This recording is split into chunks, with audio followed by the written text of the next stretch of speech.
Tes tes tes tes. Ada suaranya nggak?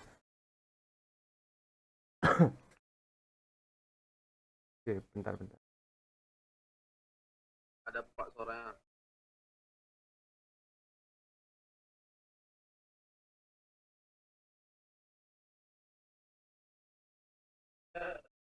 Ada screen share nggak di layar? Bentar, di connecting dulu. Ada nggak? Ada ya? Oke.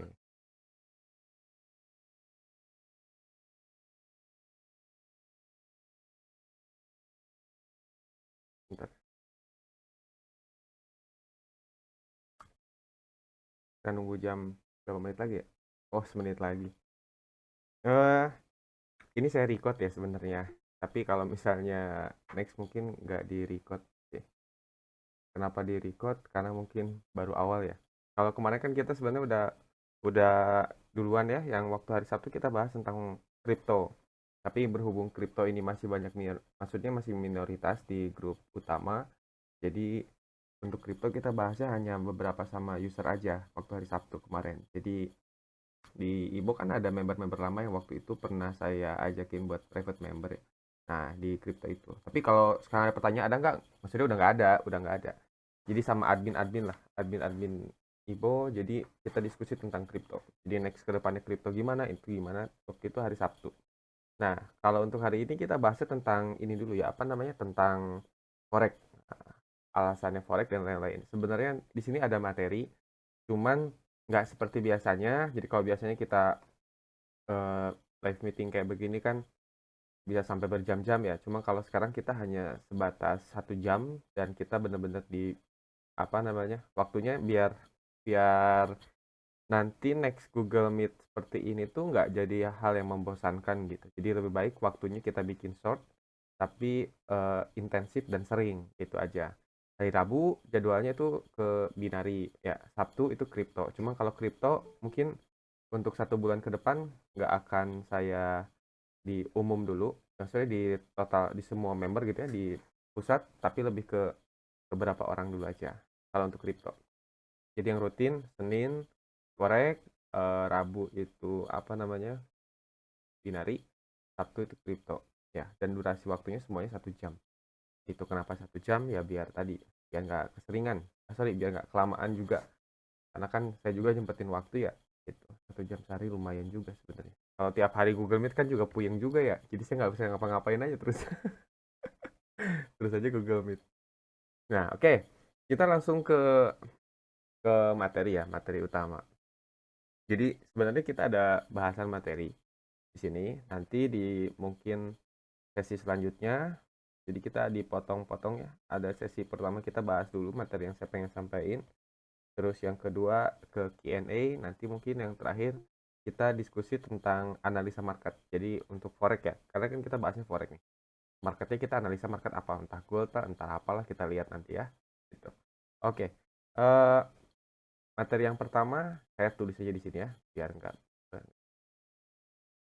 Nah, ini buat teman-teman yang hadir dan nggak hadir bolehlah. Woi, kenapa forex yang penting? Yang pertama ya. Nah, alasannya. Jadi di Ibo ini kan sekarang ada 3 sub ya. Ada 3 sub di dalam Ibo sendiri. Sebenarnya bukan ada 3 sih, ada 4. Jadi ada Ibo Trade System. Jadi kalau misalnya pertanyaannya Ibo Trade System itu apa? Nah, Ibo Trade System itu lebih ke indikator. Jadi kita trading by indikator kan. Karena kan tidak semua orang juga bisa analisa manual seperti kita lah. Yang udah misalnya full time depan apa namanya, full time depan laptop, depan PC untuk trading. Jadi Ibo Trade System itu lebih ke indikator ya, ke strategi indikator. Nah, terus yang kedua ada namanya Ibo Trade Binary. Karena basic kita anak-anak binary sebelumnya, jadi saya juga nggak mau menghilangkan siapa yang bawa Ibo ini bisa sebesar ini gitu kan. Jadi karena kita dominan mayoritas binary, kita tetap support member-member yang memang trading di binary gitu kan ya. Dan kita pengen semua itu bisa konsisten entah dimanapun tradingnya ya, entah itu binary, forex dan lain sebagainya. Nah, ada Ibo Trade Forex. Nah, Ibo Trade Forex ini yang kita tadi di channel, ada grup, ada channel ya. Nah, untuk channelnya sendiri kemarin-kemarin kan itu full dari sinyal MT4 ya. Tak forward biar ada notice dari MT4 terus kita lempar ke Telegram. Biar teman-teman yang nggak depan MT4 itu bisa lihat. Nah, tapi balik lagi, eh ini udah kesekian kalinya dari dari Januari tahun lalu ya, dimana setiap saya bikin tembak ke MT4 itu ke Telegram itu banyak yang nggak mempergunakan gitu. Jadi sayang banget. Sedangkan di luar sana kan, maksudnya di kita pribadi kan itu ada biaya kos untuk apa namanya sewa VPS dan tools dan lain sebagainya lah untuk bisa ngonekin ke Telegram.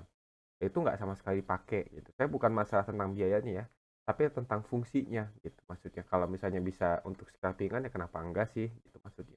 Otomatis dari situ saya turun langsung kan akhirnya. Nah, terus yang harus teman-teman paham juga, yang Ibo Trade Forex ini itu bukan sinyal. Jadi kalau teman-teman misalnya, oh Anda sekarang udah ngasih sinyal ya, ngasih sinyal di mana di Ibo Trade Forex gitu kan, buat anak-anak forex dikasih sinyal gitu.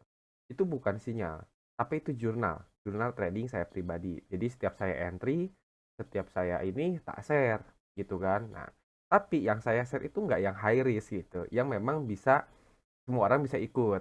Nah, kalau yang high risk saya scalping sendiri kan gitu. Karena kan belum tentu nih. Bye, tahu-tahu teman-teman nggak lihat HP, nggak lihat Telegram, tahu-tahu sudah TP ya gitu kan. Ih, curang kan kasarnya begitu. Jadi otomatis saya nyari yang posisinya tuh long long gitu kan, yang agak-agak jauh.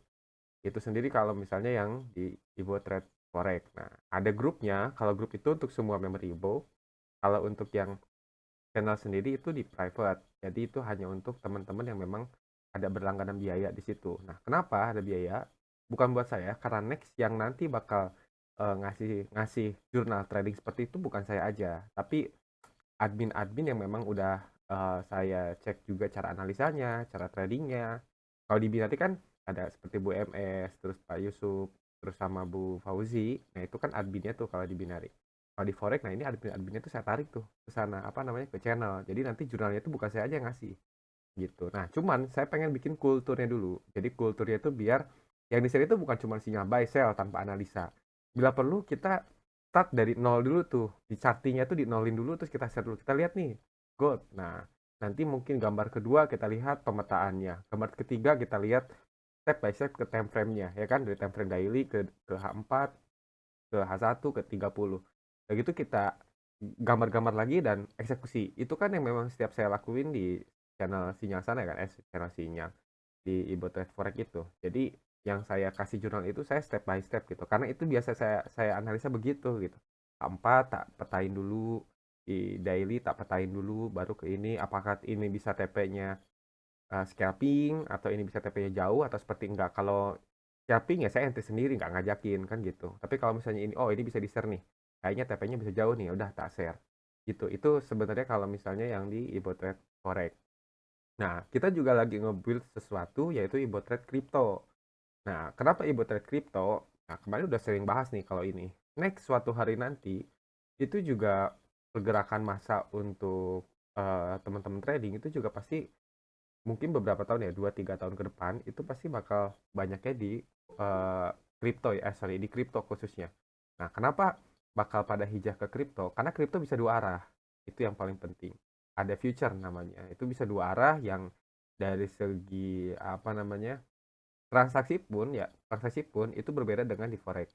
Kalau di forex biasanya kita dilempar dulu ke dari broker, baru dilempar ke provider. Kalau di kripto itu bisa transaksi langsung di situ. Jadi untuk withdraw yang mau besar sekalipun itu nggak akan ada namanya scam. Itu intinya seperti itu. Tapi untuk next step, makanya dari sekarang kita mulai lihat-lihat aja dulu. Nggak usah trading tapi lihat-lihat dulu. Cuman tahu aja gitu. Ini seperti itu. Itu yang saya buat juga. Dan Ibo tuh saya pengen punya media yang memang agak besar. Itu yang bisa dibilang Ibonya kedua gitu. Jadi ada, kalau Ibo kan mencakup kayak Forex sama Binari. Kalau crypto ini kayak medianya Ibo nih gitu. Jadi teman-teman juga nanti punya tempat nongkrong yang Ibo siapin khusus untuk kripto yang kita bangun start dari mungkin bulan yang lalu lah. Itu yang paling penting. Nah, balik ke materi inti. Kalau buat teman-teman yang baru datang, saya tadi diskusi ini baru masih awal ya, baru masih jam 8. Yang kita ingin bahas ini di sini ada 3 step. Yang pertama saya bahas materi yang pengen saya sampaikan dulu, nanti ada sesi Q&A-nya, tanya jawab, di akhir nanti kita analisa market. Gitu ya, itu yang paling penting. Nah, kenapa harus forex? Nah, ini saya mungkin lebih ke teman-teman yang memang start di binari nih. Nah, kenapa harus forex? Eh sebenarnya sih kalau trading itu di mana aja sebenarnya. Mau di binari boleh, mau di forex boleh, mau di crypto boleh, apapun itulah platformnya. Nah, yang paling saya pengen garis bawahi adalah kalau misalnya teman-teman bisa multitasking dan multi eh, belajarnya multi nih. Jadi di forex kita belajar, di sini belajar. Yang penting kan skupnya masih industri trading ya. Yaitu kita harus open mind gitu. Eh, yang paling penting itu kita di Ibo itu tidak setia terhadap platform. Benar nggak? Makanya Ibo itu nggak ada rekomendasi kamu harus pakai binomo, semuanya binomo rata nggak. Nah, misalnya semuanya pakai IQ option, semuanya pakai IQ option nggak. Walaupun misalnya saya merekomendasikan IQ option misalnya kan, tapi teman-teman nggak pakai juga saya nggak masalah gitu. Saya pakai forex, pakai just forex. Teman-teman mau follow juga boleh, kalau nggak juga nggak apa-apa kan. Nggak ada apa namanya, nggak ada ketetapan harus teman-teman follow gitu. Itu nggak masalah. Terus gimana nih kalau misalnya splitnya berbeda, misalnya kalau untuk yang forex ya teman-teman bisa analisa sendiri kayak bisa nggak usah disamain gitu. Kalau TP kita SL segini tinggal dikurangin hitung dari split yang teman-teman punya. Nah, itu yang paling penting. Tuh. Nah, terus eh, alasan yang paling yang paling intinya apa gitu. Karena memang Ibo ini bersifat individual, ya netral gitu. Jadi kita setianya itu bukan sama platform, tapi setianya sama cash nih, sama cuan, ya kan. Jadi kalau misalnya di forex kita bisa dapat uang, ya kenapa kita harus kekeh hanya di binari misalnya. Nah, kalau misalnya di kripto juga kita bisa dapat uang, ya kenapa juga kita harus kekeh di forex doang misalnya. Ya kita jalani semuanya kalau misalnya kita juga mau belajar, siap multitasking, siap ngulik lah. Toh masih di industri yang sama. Itu alasannya kenapa dari awal dibangunnya Ibo, saya selalu menekankan analisa basic, basic, basic, basic. Nah, kebuktian kan sekarang gitu. Dulu kita binari nggak pada main forex, tapi kita analisa seakan-akan kita trader forex, bener nggak? Nah, dulu kita di binari kita nggak analisanya itu nggak banyak pakai indikator EMA lah, parabolik dan lain sebagainya gitu kan. Nah, ketika sekarang di kripto marketnya sama, candlestick juga. Itulah apa namanya cara saya ke teman-teman semua menekankan untuk basic price action dulu nih, basic price action dulu nih. Jadi ketika sekarang platformnya udah mulai boom, semua orang udah mulai trading, mungkin teman-teman lingkungan teman-teman, tetangga, kiri, kanan, siapa-siapa udah pada aware nih namanya trading tuh udah pada aware. Ada yang ngomongin saham, kripto, bener nggak? Udah pada bukan sesuatu hal yang kayak mungkin 5-10 tahun yang lalu lah.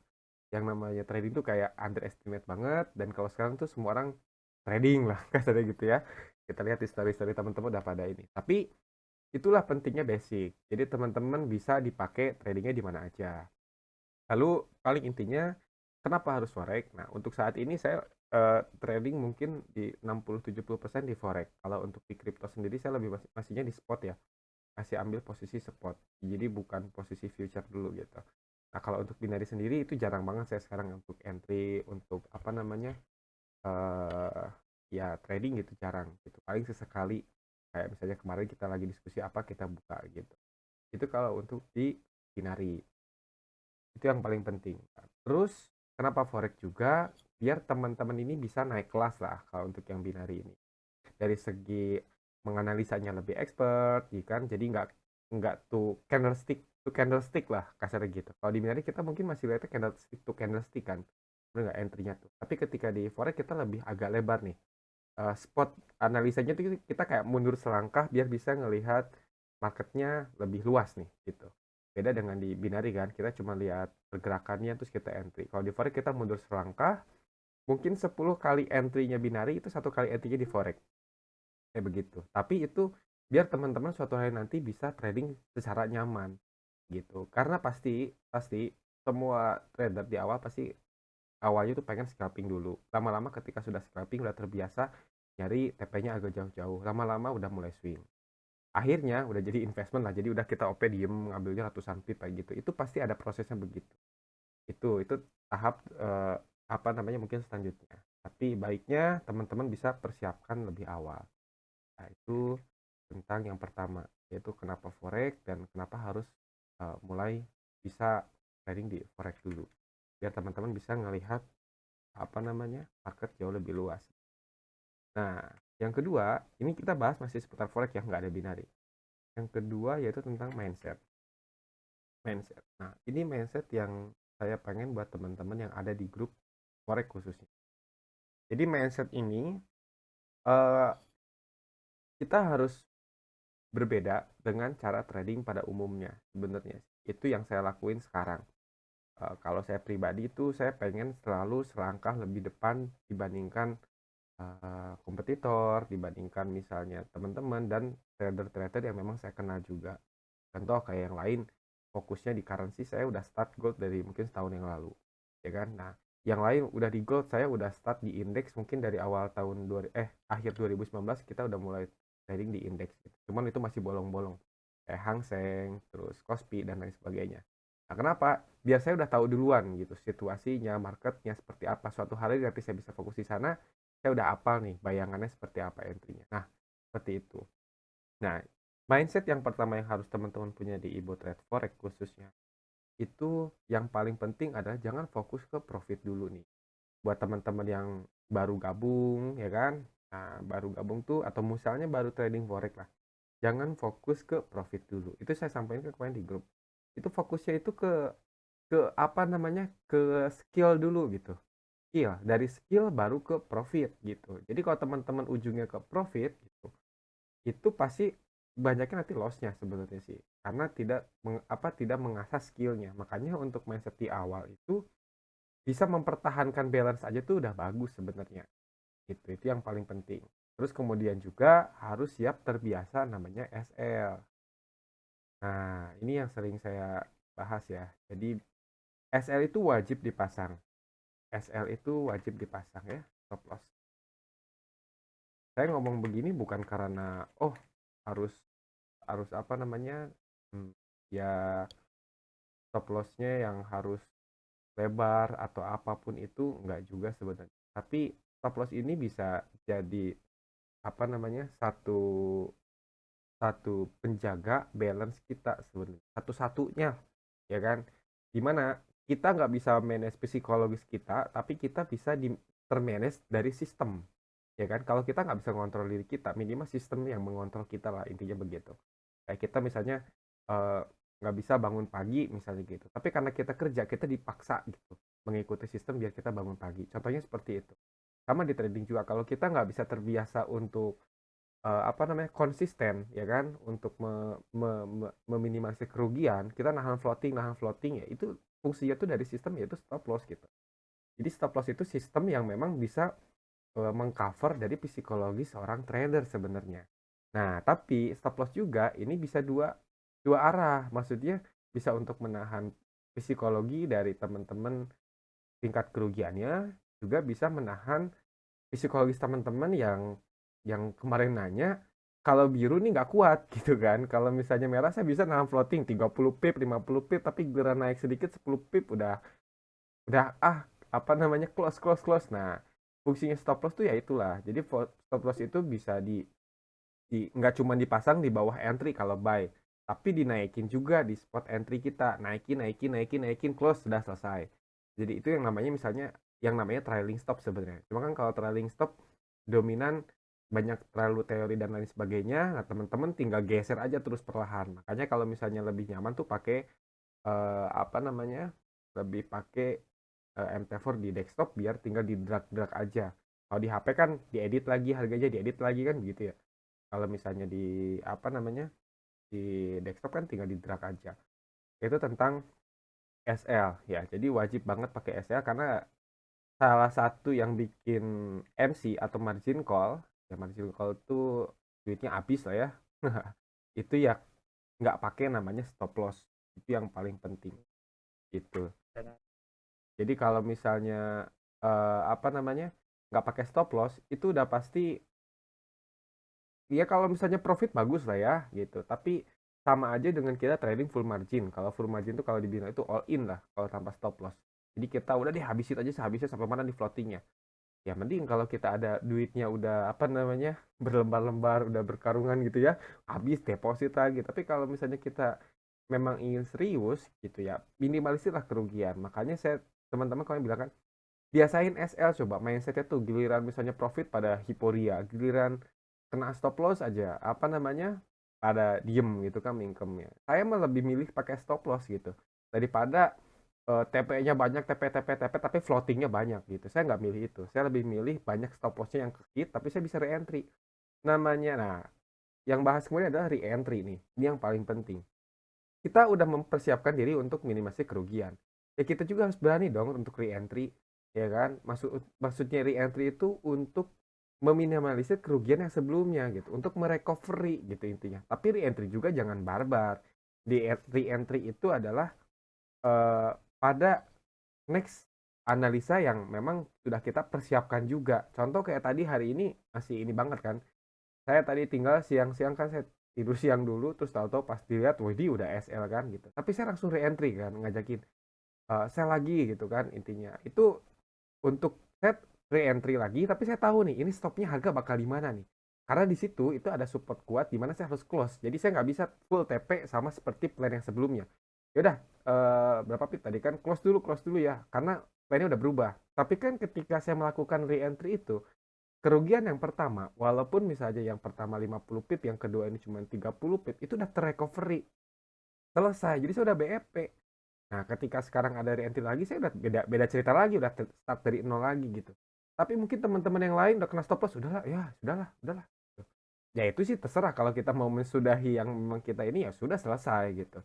Tapi jangan bikin diri kita menganggap bahwa hari ini seperti inilah, hari ini seperti inilah gitu. Itu juga kita harus siap. Namanya kita trading ini high risk loh.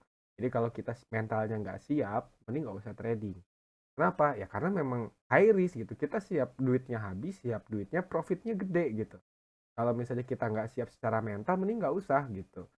Kenapa? Saya juga nggak mau. Kayak mungkin banyak teman-teman di Ibo yang mungkin udah setahun dari waktu itu, tapi masih di situ-situ aja tradingnya. Balance-nya nggak nambah, ini nggak nambah gitu. Kenapa ya? Saya tadi ulangi lagi. Gitu. Kalau mental kita nggak siap, gitu kan, mending nggak usah sekalian gitu. Daripada kita balance-nya di situ-situ aja. Jadi otomatis kita juga harus bawa serius-serius sekalian. Kita berani recovery sekalian. Kita analisa nggak harus misalnya di gold, kita recovery di gold. Kalau ada pair lain yang bisa kita analisa juga nggak apa-apa. Kan begitu. Jadi re-entry itu penting untuk meminimalisir resiko yang memang kita sudah resikokan di awal dan kena SL. Ya, jadi mental itu yang paling penting. Nah, itu yang kedua. Kita lanjut yang ketiga. Nah, ini yang ketiga eh, materi terakhir ya. Jadi dari sini kita bahas tentang Q&A. Yang ketiga itu adalah ekspektasi. Nah, ekspektasi. Nah, ini saya lebih eh, penekanan kepada teman-teman yang berekspektasi ketika bergabung di Ibotrade Forex, khususnya di grup Forex.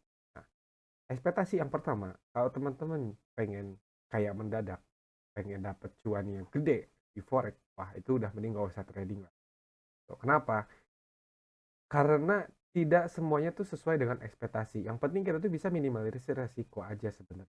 Karena kalau pengen kayak mendadak, dimanapun tempatnya, itu pasti ada prosesnya. Itu yang namanya siap berproses.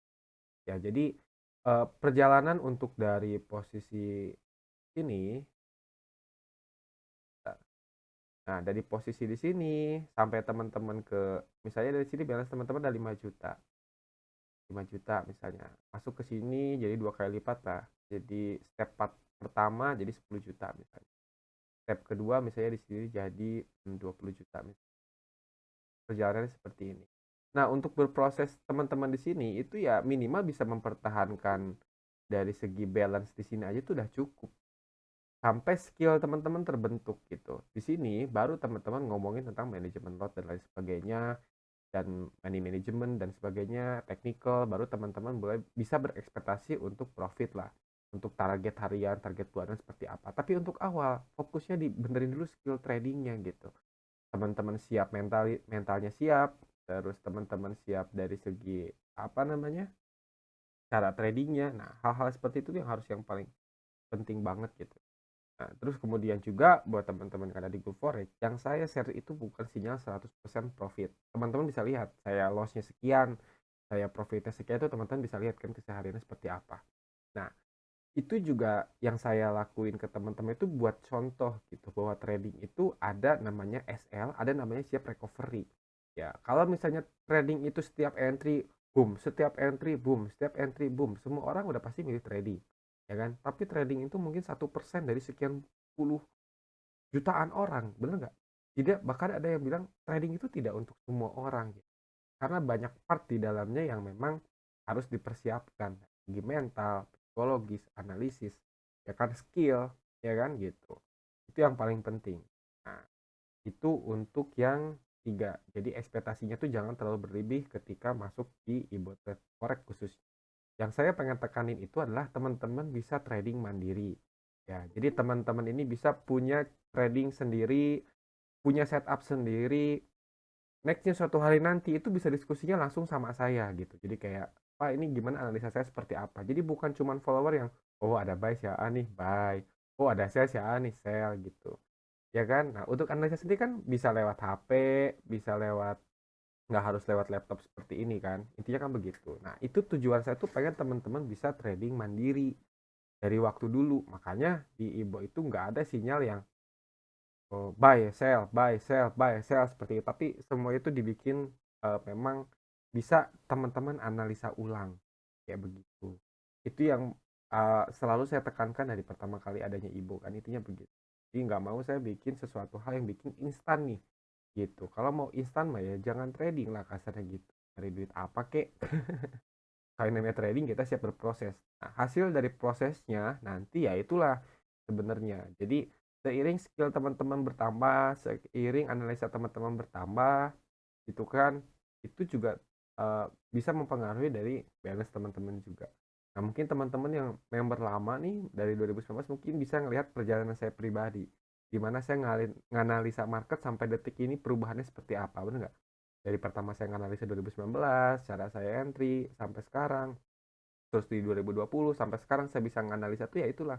Saya nggak pernah berhenti untuk belajar. Mungkin tiap sehari itu saya pasti lihat YouTube siapa, saya lihat seperti apa, ada apa namanya, ada sesuatu hal yang oh ini seperti ini. Dari setiap trading pun saya kan analisa ulang, gambar saya ternyata nggak tepat, saya reprint lagi itu setiap hari gitu ya. Teman-teman mungkin nggak setiap hari, seminggu sekali kek gitu. Lama-lama skillnya bertambah kok. Itu yang paling penting ya. Itu untuk yang materi yang pengen saya sampaikan dulu. Nah, untuk sekarang karena memang kita dibatasi 1 jam ya, tadi udah kita bahas 25 menit, sekarang kita bahas tentang Q&A. Nah, buat teman-teman yang mau ada pertanyaan atau diskusi, silahkan didiskusikan, mungkin ada pertanyaan atau yang pengen disampaikan. Begitu, silahkan. Monggo, monggo, saya kasih waktu, saya kasih ruang waktu dan mic ya, jadi mic tinggal dibuka aja, silahkan tanya. Monggo, ayo dong. Saya diem-diem aja. Siap, siap, siap, Pak. Kenapa?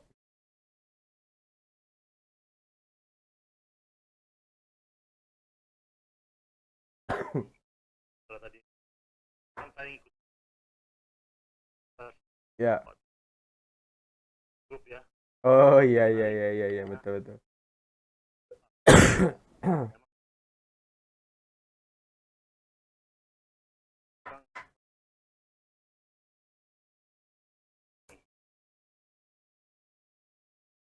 Ya, betul.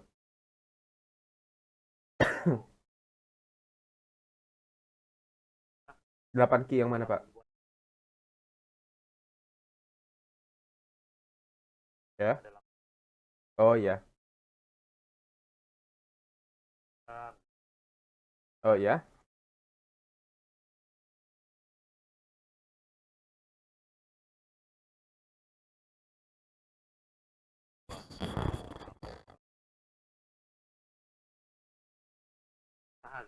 Betul. Betul. Betul, Pak.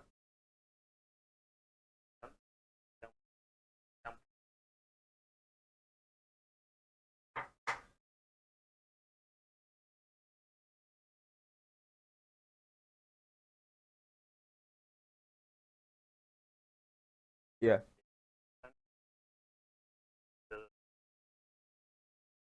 Mm-mm.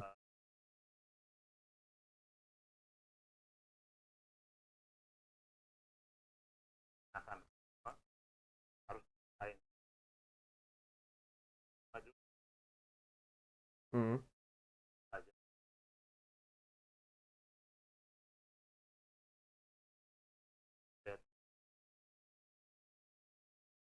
Ya.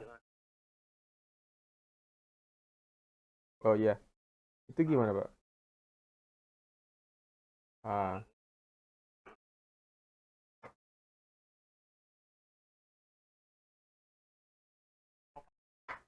ya.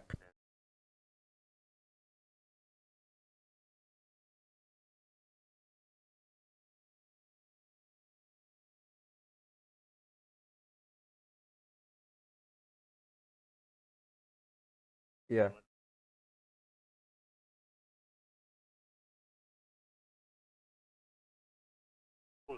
Iya.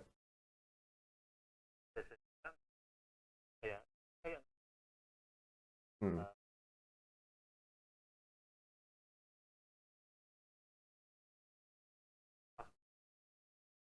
Iya.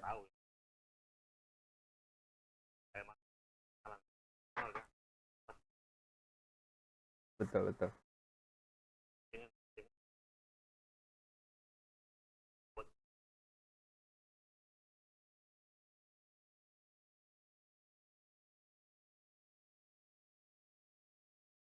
Nah,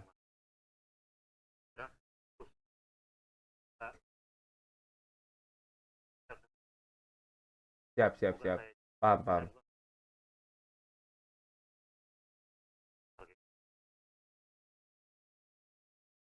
Betul, betul, paham.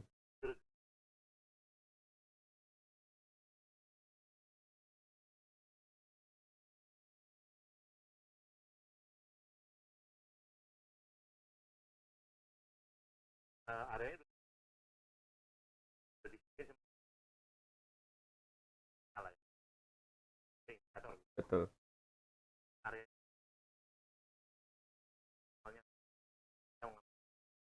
Ya,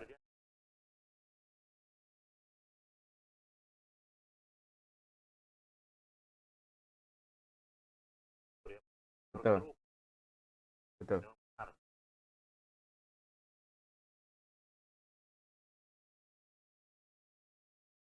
Ya,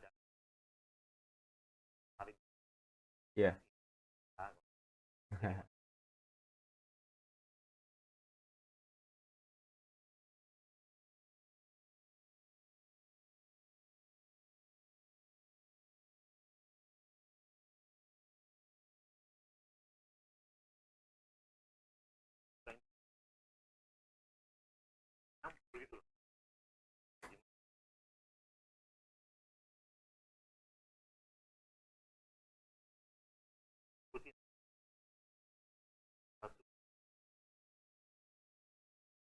Ya,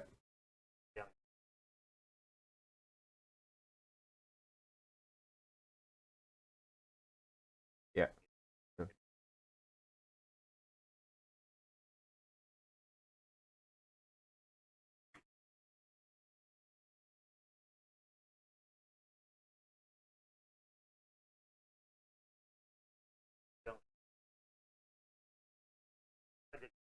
Ya,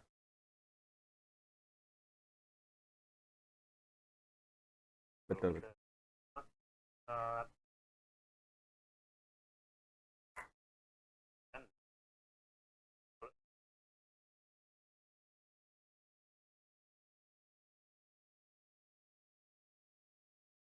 Ya,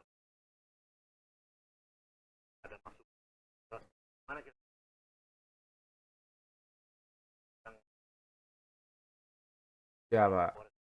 Siap, noted. Jadi kalau saya tangkap bahasanya, pertanyaannya itu, jadi intinya setup apa sih yang paling proven yang bisa dipakai di all market kan gitu ya. Mau itu binari apapun itulah. Nah, kalau mengacu dari bahasan waktu saya di binari, terus sampai di forex, sampai detik ini, itu yang saya acuin itu hanya tentang price action. Itu yang paling penting.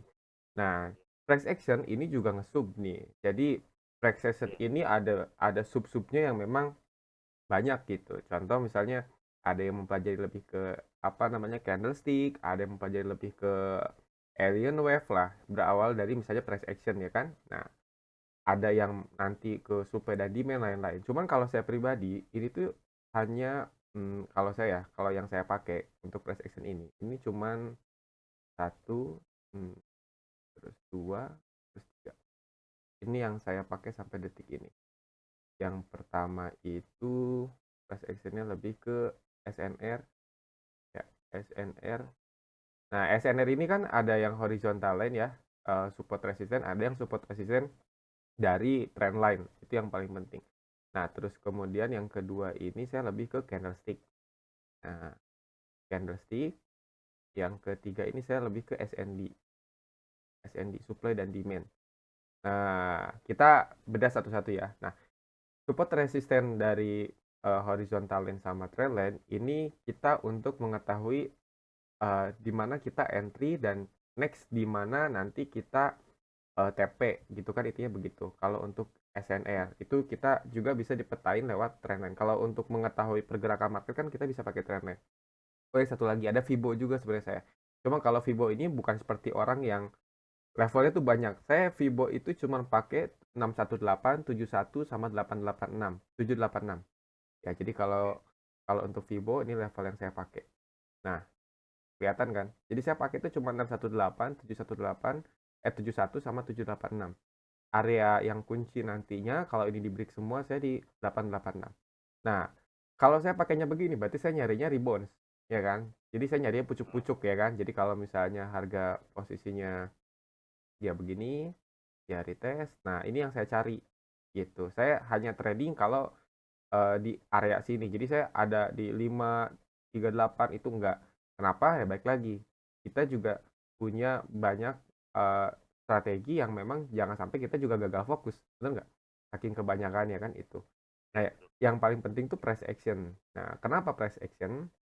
Price action itu sebenarnya lebih kita mengenali market lebih dalam dari bentuk candlestick, dari SN itu kalau video ya udah saya bahas sih Pak sebenarnya ya kalau untuk price action di YouTube lah intinya begitu. Nah, simpelnya tuh price action kayak apapun mungkin kalau yang di teman-teman forex lihat yang saya analisa kayak begini kan ini full price action, nggak ada di sini namanya stochastic ya kan. Stochastic adanya itu saya cuma lihat divergent di HP dan itu juga jarang gitu. Saya nggak pakai apapun MA dan lain sebagainya gitu karena bisa jadi uh, merusak setup yang memang udah saya siapin gitu sebenarnya. Jadi kalau misalnya saya lihat contoh nih, contoh kita harusnya kalau lihat EMA. Di sini saya ambil buy. Kalau kita pakai EMA mungkin di sini crossingnya ke bawah. Ya kan karena ada impuls biasanya kan dia ketarik langsung crossing ke bawah. Nah, mungkin kalau udah di atas sini perpotongan MA tuh baru naik ke atas. Itu kan ngerusak ngerusak setup saya gitu.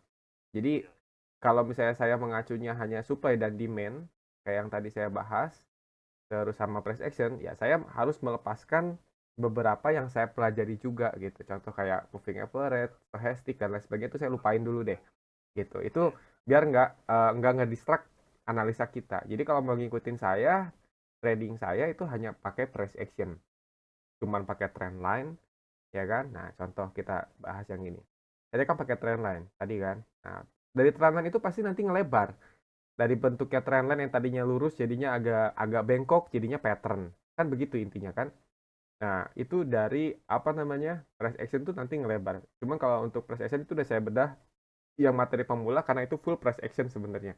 Jadi basic mau dipakai di forex mau pakai di Bitcoin misalnya itu semuanya sama price action semua.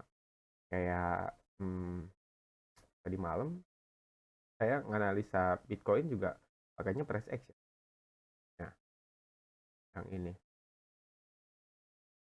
ya kan di sini dia breakout ke sini langsung ke area sini. Kalau kita lihat ya udah kita cuma pakainya price action doang. Price action itu bisa dipakai di mana aja, yang penting kita tahu apa namanya result sebelumnya yang memang udah kita buat sebenarnya.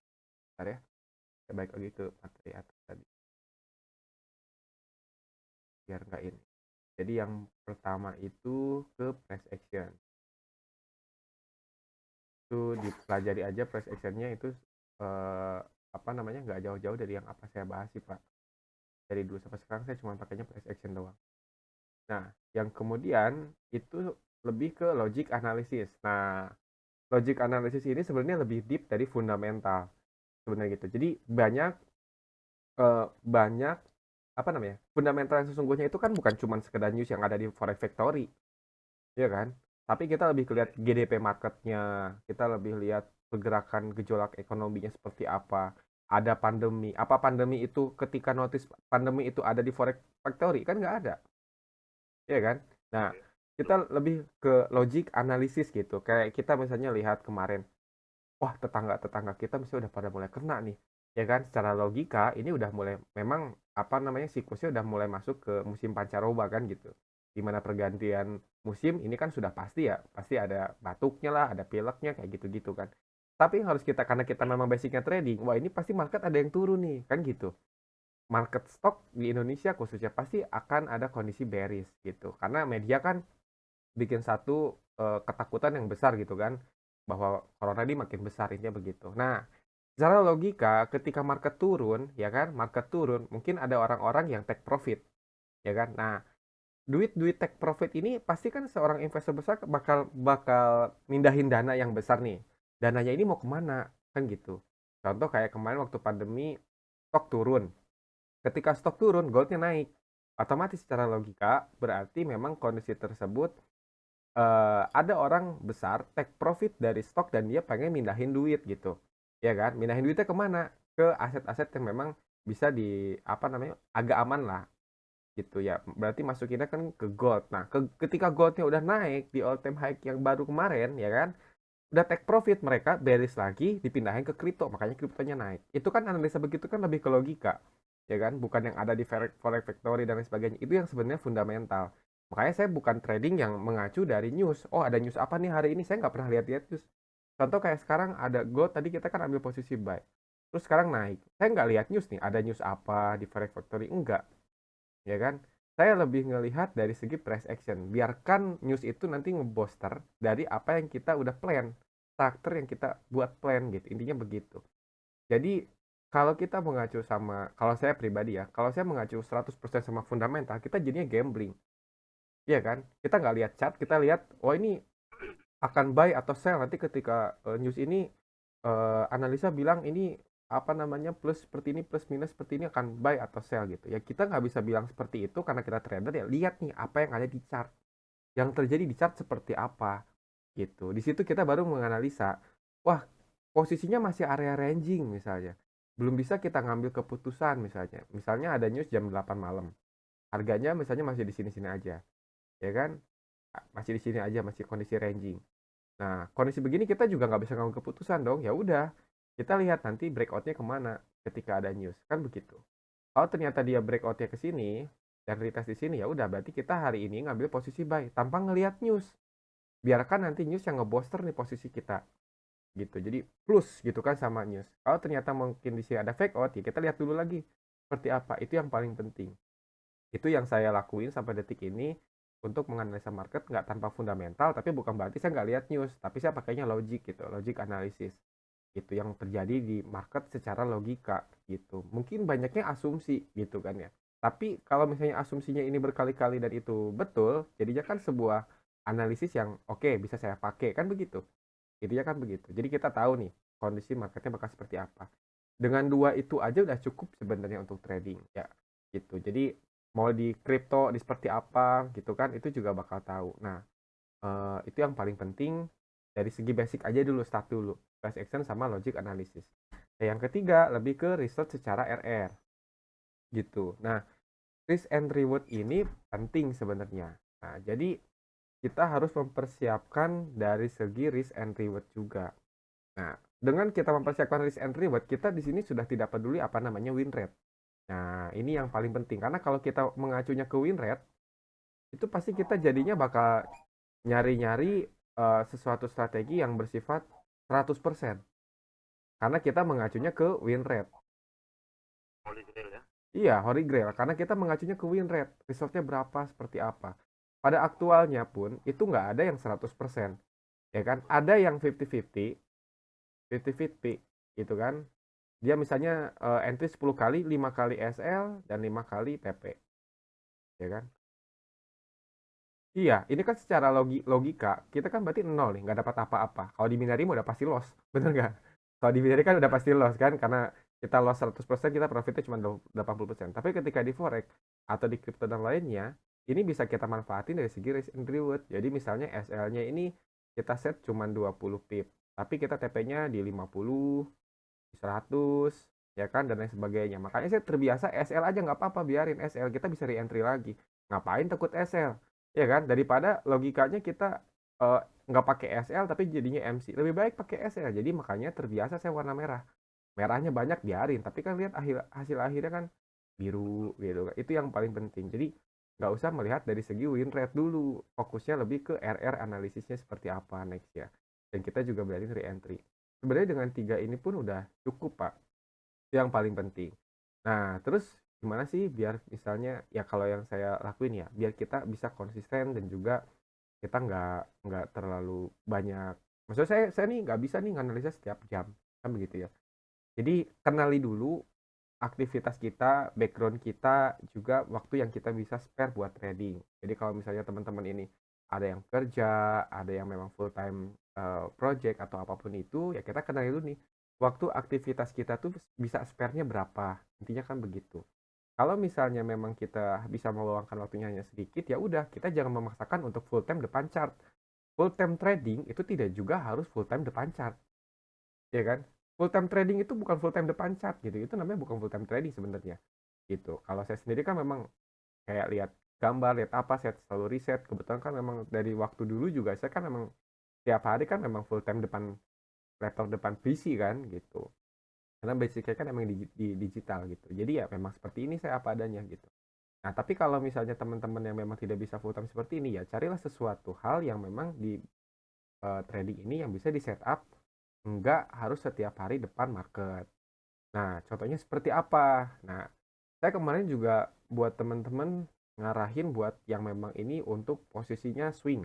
Ya, jadi tradingnya tuh lebih ke trading swing. Trading swing itu jadi kita nganalisanya lebih time frame-nya jauh lebih besar lagi. Dan setelah itu kita entry itu mungkin sebulan hanya di satu market, mungkin sebulan cuma 2-3 kali entry, ya kan seperti itu. Dan misalnya di market pun kita hanya lihat market-market yang bisa kita entry aja, ya kan. Tapi bukan berarti kita eh, banyak market kita entry gitu, enggak juga gitu. Itu lebih ke namanya entry swing. Nah, contohnya swing apa? Contoh kayak waktu kemarin saya ini kan yang USD CAD ya, yang pernah saya share ke teman-teman itu yang USD CAD. Ini saya pernah bilang ke teman-teman di grup mana ya, coba USD CAD-nya di buy, kata saya gitu. Karena saya lihatnya di daily. Nah, kita analisisnya kan di daily. Nah, dia kan terus-terusan turun kan sampai sini. Nah, di sini ada area support. Fresh ya, fresh ya. Ini fresh. Karena yang ini sudah disentuh dari sini, yang ini masih fresh. Yuk buy. Nah, ini saya nyuruh buy itu dari bawah banget, bukan sekarang ngebuy-nya. Dari sini. Kita ngebuy kan dari sini waktu itu, dari suruh saya nyuruh buy itu dibuat dari apa, dari pucuk. Dari sini sampai ke sini untuk harga tertingginya kita udah dapat 400 pip. Jadi kalau misalnya kita entry dengan 0,1 itu udah 40 dolar, 0,01 itu udah 40 dolar. Ya kan, kalau dengan 0,1 kita udah apa namanya? Sudah dapat mungkin 400 dolar. Iya kan? Itu satu kali entry loh sebulan misalnya. Cuma ngandelin itu doang. Ya udah. Itu contohnya. Terus waktu eh, GU gitu. Cuman ya kalau seperti ini tetap trailing stop berjalan ya. Jadi kalau misalnya kita udah dapat 100 pip, SL-nya naikin ke 70 pip, naik 200 pip, SL-nya 100 pip, naikin lagi. Jadi SL-nya tuh bertahap gitu. Jadi suatu waktu harga balik arah kita sudah dalam kondisi profit. Intinya kan begitu. Dan juga ada namanya averaging up. Nah, averaging up tuh contoh kayak misalnya kita entry buy di sini, terus di sini ada setup bagus, kita buy lagi di sini gitu. Itu namanya averaging up. Itu kalau untuk yang entry swing. Terus pas waktu Bitcoin. Nah, Bitcoin juga saya waktu itu nyuruh teman-teman untuk ambil posisi buy. Itu di sini sebenarnya. Tapi kan ketika sampai sini dia turun lagi, minimal kita sudah take profit. Itu kan kita lihat ada resistance lagi, sudahlah. Kita take profit dulu. Tapi kalau untuk BTC sendiri kan ini case-nya sangat lebar. Untuk sampai sini aja kita ada di sekitar 4.000 pip sebenarnya. Ya, saya kan pernah lihatin waktu teman-teman di mana, di live, di diskusi waktu di Discord ya. Google Meet waktu lalu itu saya cuman entry 0,02 di BTC itu bisa dapat $50 $60 kan, cuma 0,02 gitu, nggak banyak gitu. Itu kan untuk entry yang memang udah deh kita simpan aja gitu untuk swing gitu kan, kayak Bu MS juga kan memang fokusnya di swing kan tradingnya. Itu untuk kita balik lagi nih, kita tahu eh, kita kenali dulu kita waktunya ada di mana gitu. Kita kalau misalnya waktu kita memang bisanya hanya untuk entry swing ya sudah. Saya baik lagi yang namanya swing, SL-nya kita lebar. Makanya entry-nya bisa lotnya kecil tapi TP-nya bisa ribuan pip lah seperti itu. Itu Pak apa namanya? Pak Ferry yang mungkin Iya. saya bisa sampaikan itu secara aktual ya. Jadi ya memang saya kerjain sampai detik ini kayak begitu. Jadi saya juga ada entry-nya yang posisinya swing, ada juga yang memang posisinya apa namanya scalping kayak yang biasa hari ini saya sering share. Nah, contoh itu. Terus kalau misalnya mau lebih simpel di kripto, kita bisa analisa support terkuat di mana, lalu kita ambil posisinya buy dan simpan. Itu juga kita bisa mainin tuh logic analysis gitu dari segi fundamental. Nah, kayak begitu-begitu sih intinya, Pak. Gitu.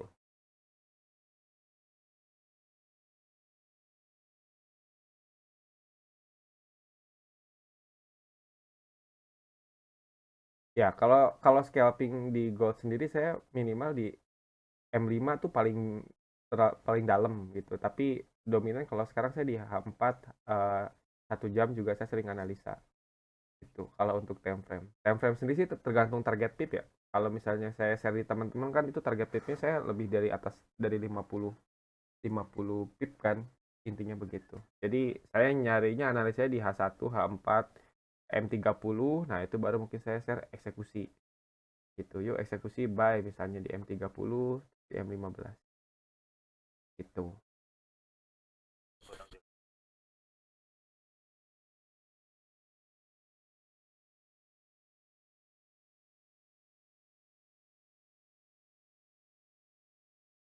Mm-mm. Ya, counter counter trend bisa counter trend, tapi counter trend searah dengan market gitu Pak. Contoh kayak kita kan ini kan kondisinya turun, tapi kita ambil posisi buy. Mungkin teman-teman yang lain lihat kan berarti counter trend kan, karena bearish terus turun. Tapi kalau kita lihat tren besarnya, terus kita pembentukan channelnya, ini kan memang kondisinya bakal terus up dulu nih, bakal nge-pushnya kan up. Jadi kita carinya buy. Jadi kita main reversal juga, reversalnya reversal buy gitu. Gitu. Kalau untuk apa namanya? Dari kemarin kan begitu ya. Saya nyarinya masih masih seringnya buy buy. Kalau untuk sell kayak tadi kan udah kita ganti lagi gitu karena kalau time frame besar kan masih mengacu ke sini kan kalau untuk gold. Nah, saya masih acuannya masih di sini karena belum bisa break area bawah kalau untuk gold sendiri. Jadi kalau dia udah bisa break di sini udah. Nah, acuan gold saya kan masih di sini. Ini yang saya bilang time frame besar. Jadi dia dalam kondisi bikin higher low ya kan, tapi dia bisa sampai break sampai sini juga sebenarnya. Nah, kalau misalnya masih di sini, berarti saya masih ngambil posisi buy sebenarnya. Walaupun ini bearish ya, tapi kan bisa aja dia suatu waktu bakal counter counter trend kan, karena kondisinya ini dalam kondisi udah di area Fibo 618 tadi kan. Saya pakai apa aja? Pakai Fibo 618. Pakai apa? Trend line. Pakai apa? Horizontal line. Pakai apa? Supply demand. Ya kan ini kan area key level 1, 2, 3, 4. Nah, ini kan area key level. Berarti ini area support kuat di sini. Ada 18, ada key level, ada demand. Nah, ini kan demand yang kecil nih. Ini area demand. Yang ini, ya kan? Area demand. Ini juga kan dia nggak bentuk demand lagi. Jadi saya entry ya cuma berdasarkan ini aja cara-caranya. Price action tuh itu. Paling saya nambahin combine tuh lebih ke demand. Kalau udah ada di area demand ini berarti dia akan nyari area supply. Kan gitu. Kalau demandnya sudah kebentuk dia akan nyari area supply. Area supply aja bisa di area sini. Di area Fibo yang antara 0 sama 114 atau mungkin lebih tinggi lagi di area atas. Gitu. Ini juga dari area supply di sini. Gitu. Nah, makanya saya masih posisinya nyari posisinya buy kalau untuk gold. Biasanya kalau dia udah break area sini ya udah berarti kita udah nyatinya posisi buy. Contoh kayak waktu kemarin juga kan waktu awal-awal bulan saya udah bilang kan jadi posisinya sell di sini karena tren sudah berubah kan. Jadi posisinya sudah begini. Nah, dia kondisinya break dari sini trend line kan. Udah nongol nih kata saya kemarin nih satu candlestick udah nongol. Yuk kita carinya sell. gitu. Itu karena tren sudah berubah. Dari mana? Dari trendline saya patokannya. Gitu intinya, Pak. Jadi yang saya sampaikan itu kan step by step, trendline, horizontal line ini. Nah, penggabungan eksekusinya kayak begini. Gitu. Kita tahu tren dari higher high terbentuknya, kita pakai zigzag begitu biar tahu kondisi tren seperti apa, double bottom dia retest, double bottom dia break dia retest, kan begitu intinya. Gitu, Pak. Siap, siap, siap, siap, siap, siap. Haha. Ada pertanyaan lagi. Siap, siap, siap, siap. Siap, siap. Yuk. Yang lain mungkin ada pertanyaan lagi sebelum jam 9 kita close nih. 10 menit lagi. Siap.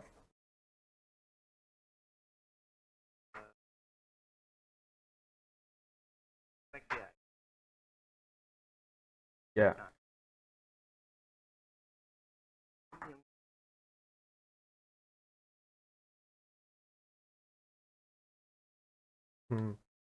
Jadi gini nih, buy stop, sell stop.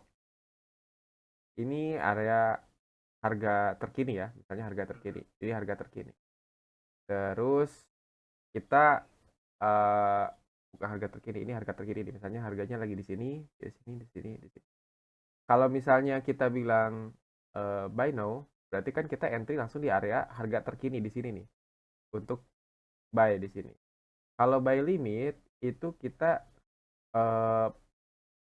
gimana ya, sebentar saya jelasinnya kadang suka terlalu ribet-ribet. Nih gimana gini, ini buy limit ya, ini sell limit. Nah ya kan, nah, ini buy stop. Nah ini sell stop. Nah, kita jelasin satu-satu ya. Nah ini buy now, sell now nih. Nah ini now misalnya, ini now, ini buy limit. Harga masih di sini ya, harganya masih di sini nih, harga masih ada di sini. Ini buy limit, buy limit, limit di sini sell limit, sell limit di sini, sell stop, stop di sini, buy stop, buy stop. Nah jadi kalau misalnya buy limit itu analisa kita bakal ngambil posisi counter. Jadi kita ngambil posisi buy ketika harga kena support. Paham nggak? Kayak di binary lah, kalau misalnya dia turun ke bawah, kita udah siap-siap dari bawah nih. Ancang-ancang kita ambil buy. Gitu, paham nggak? Karena kan harganya masih di atas.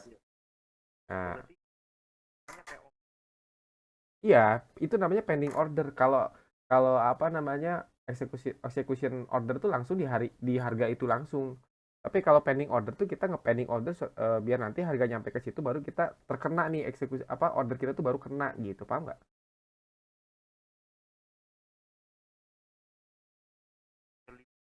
Nah, sell limit ketika harganya udah nyampe sini. Harganya udah turun karena nih buy limit kita kan kejemput lah, dia naik. Nah, harga kan masih di sini. Jadi kalau buy limit itu di support, kalau sell limit itu di resisten. Paham nggak? Jadi harga di sini nih, harga di sini. Kita tahu nih, kita ngambil sell di sini ah. Nah, apa namanya, analisa kita harga ini bakal mantul ke sini. Harganya naik nih, bener. Nah, kejemput lah. Jadi kita ordernya itu dari harga di sini 1933 misalnya. Kalau di sini harganya misalnya 1930 gitu. Jadi kita order sell-nya itu dari sini, bukan dari sini.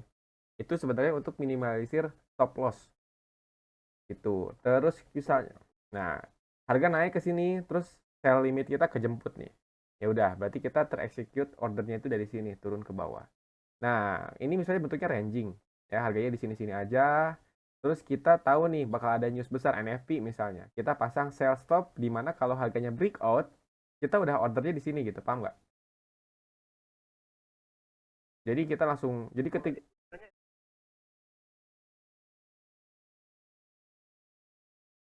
betul, makanya pasang sell stop itu jauh di bawah support.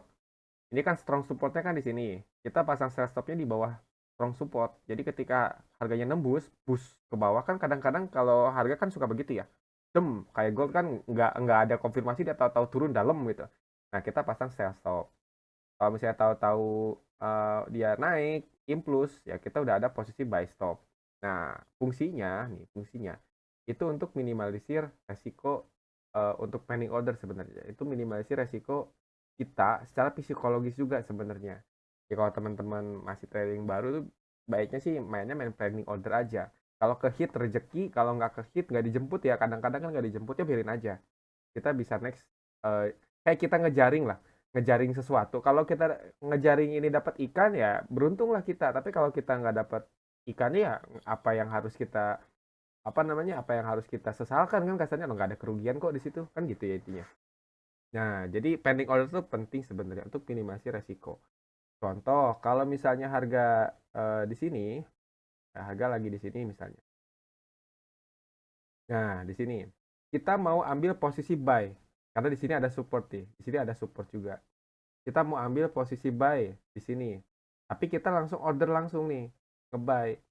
Nah, kalau kita order buy di sini, saya kasih warnanya beda. Kalau kita ngambil order posisi buy di sini jarak SL kita anggaplah di sini ya. SL kita stop loss kita di sini, stop lossnya di sini, TP kita di atas sini. Nah, entry kita di sini. Nah, kalau jarak di sini misalnya kita buy di sini TP-nya 30 pip, misalnya SL 30 pip. Ya kan, 1:1. Ya kan? Tapi kita takutnya apa minimalisir resiko gitu karena kita pengen lotnya agak dibesarin kasarnya gitu. Tapi kita pengen SL-nya tipis. Gitu. Ya udah kita ambil posisi buy limit ketika harga nanti nyampe ke sini. Jadi kita analisanya begini. Nah, di sini SL-nya itu sudah tidak berlaku 30 pip karena kan beda ya. Karena kita nggak ini. Jadi TP kita itu SL kita mungkin di 15 pip dan TP kita di 45 pip. Paham nggak? Tuh, jadi kita daripada begini langsung buy limit, sell limit kayak begitu. Nah, aktual marketnya itu contoh kita lihat di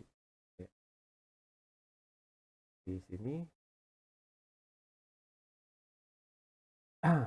Nah, ini misalnya posisinya ETH. Nah, misalnya harga di sini nih, ya kan? Ini jangan daily deh, 4 jam. Nah, daily. Kita analisa misalnya di sini ada area support kuat nih, di level, ya kan? Jadi sini, sini. Nah, kita mau ngambil sell. Nah, kalau kita ngambil posisi sell di sini, terus kita TP-nya misalnya di sini ya, TP-nya di sinilah yang dekat support pertama. Ini buy, sorry. Kalau kita ngambil posisinya sell, nah di sini SL kita kan pasti di atas sini kan, TP kita di sini. Berarti kita kondisinya begini. Tapi kalau kita ngambil PO, buy limit di sini, posisi buy limit di harga ini misalnya, berarti entry kita nanti begini nih. Gitu, paham nggak? Iya, iya. Kalau kita misalnya ragu kan, takutnya ke ombang-ambing, bener nggak? Takutnya ke ombang-ambing, misalnya harganya dari sini tuh dia ke sini dulu, ke sini dulu, ke sini dulu gitu kan? Takutnya turun dulu, floating, nggak jelas gitu ya. Udah, simpelnya kita nanti aja re-entry-nya kalau posisinya dia udah naik. Jadi kita ekspektasi kita tuh dia nyampe ke sini dulu, dia baru turun, kan gitu.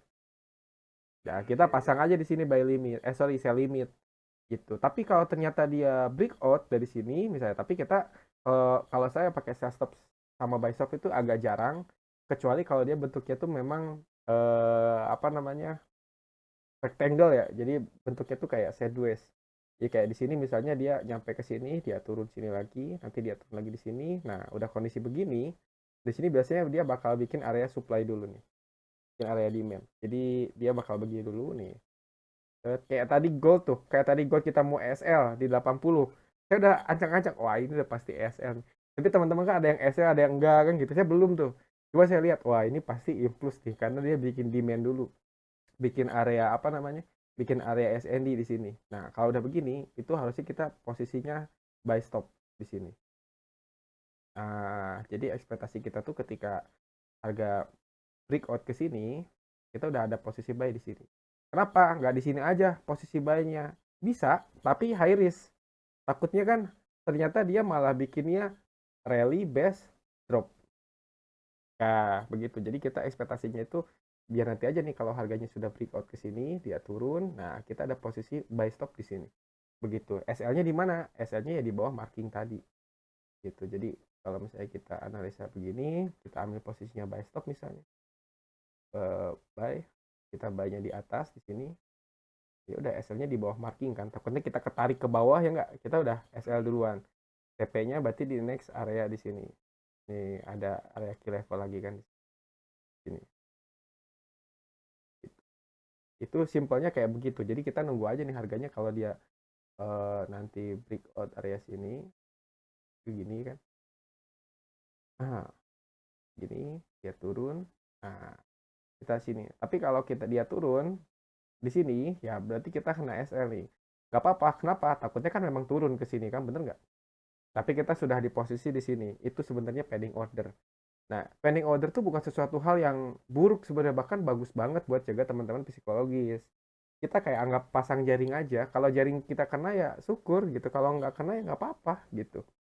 Nah, kalau teman-teman ikut ada saya sinyal yang kayak posisinya buy atau sell kayak begitu-begitu langsung ya itu mungkin posisinya udah beda gitu. Jadi itu saya udah kita udah siap nih ambil resiko kalau kita ada posisinya buy stop, sell stop, buy atau langsung kayak begitu. Intinya begitu sih. Eh, Boleh, boleh. Tanya.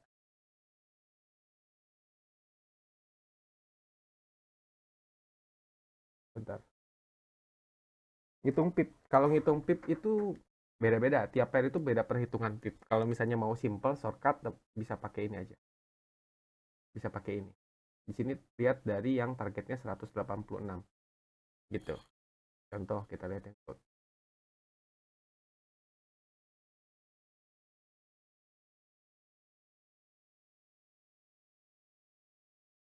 Itu beda-beda. Jadi kalau perhitungan pip itu kadang-kadang berbeda. Nih, kalau misalnya kita lihat di gold itu kan 3 poin. Nah, ini kan 333 poin.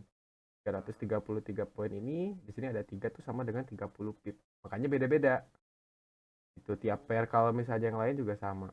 Itu aja intinya. Cuman kalau mau dihitung 333 poin aja. Jadi kita menghitungnya poin. Kalau itu di googling deh kalau cara menghitung. Karena tiap pair itu beda. Simpelnya kalau mau agak shortcut lebih detail lagi, pakai demo bisa entry 0,1. 0,1 kita lihat. Kalau naik 10 kalau naik $1 berarti itu 1 pip. Kalau turun naik $5 berarti 5 pip. Kalau naik sampai $10 berarti 10 pip. Itu simpelnya gitu. Kita langsung shortcut aja daripada saya bahas teori. Oke. Ya Siap, mungkin siap. ada yang lain. Siap. Ada lagi nggak? Kalau nggak ada kita close ya jam 9. Jadi mungkin kita bisa di next diskusi lagi. Kalau untuk market review hari ini kita lihat gold udah take profit di 183 ya.